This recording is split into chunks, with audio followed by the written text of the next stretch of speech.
wakunyeba wewe. Aiwa shuwa ndakazona nemasangwa. Unonzoti mukomana wemagitari ndeapasta. Serious. Nyika kwayave soka. Zvakaoma chokwadi. Naiwe. Uri mumba imomo usinzoti poti yako tsvere. Ndiri panze ndikutoenza kuti tsvizvo yapera mvura. Usadire mvura fraya chifraya.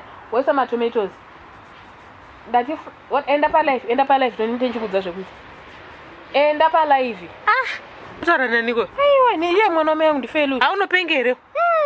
Kona penga ndadivu. Ungache kutedza ungosumuka panoti waste time uchifuna munhu ari mumba. Ndisimuke. Inombodhurere airtime yake. Ngonyetwa kunoda kudakirwa nokushandisa marudaro. Asi wane wifi pana pafuti. Asi wane wifi. Wifi? One Fusion. One Fusion chicho. Ipackage net one kana magi. Zvinongodhura zvese unopengere uchunga wese ungokwenda live uchishandisa mari zvinodhuri kana ndozvo zvakachipa izvi.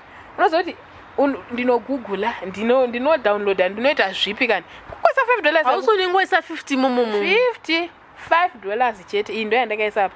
Kune 5 plan usa $5, kune 10 plan uchiisa ma10 ma20 zvichienda zvakadaro. Unoita kutakatika kani neyo kuchachura.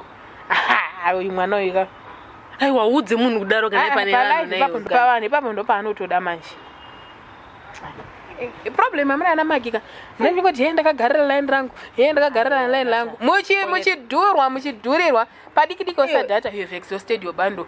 You have exhausted your bundle. Muchatambura. Sho ndingatanga kuti kuudza vanhu vese ndakachinja line nema contacts and build wire. Kuchinja line kuti aseko.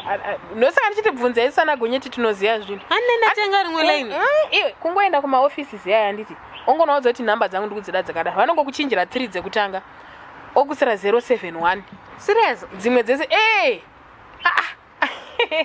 ayo zvikwakuseri izvi. Mari anenyana museya mwayo muchatambura nawo. Muchiroverwa mari zvisingaiti. Because ndanzwa. Zvinhu zviri kunakidza paHarare zvinhu zvakachipa zvekuti you can afford. Aimbo vema 5 plan wo zvichienda zvichidaro uchikwira uchienda ku20 unotonya zvo ndotangirawo pa 5 papa but ndo yandiri kutoshandisa kai. Mwana wangu chiachenda kamutengera phone yake ndakamisira 5 plan yake. Kuzita zvokudadawo mwana anoidi phone nenda pa internet. Mazano kune inonzi e-learning. Ndo paanenge achita ma research yake apa. Achitora ma research achigoogle achita zvipi. Kushenda kupiko. Wanfushena chanenge nemusoro. Itone musoro kototi nenge nemusoro. Itone musoro. Ndunzuroka shuga shani maneta shomo. Waona kuti zvakanaka kaizvi. Wakanzwa nani? Aritaure. Wakanzwa nani go? Aritaure.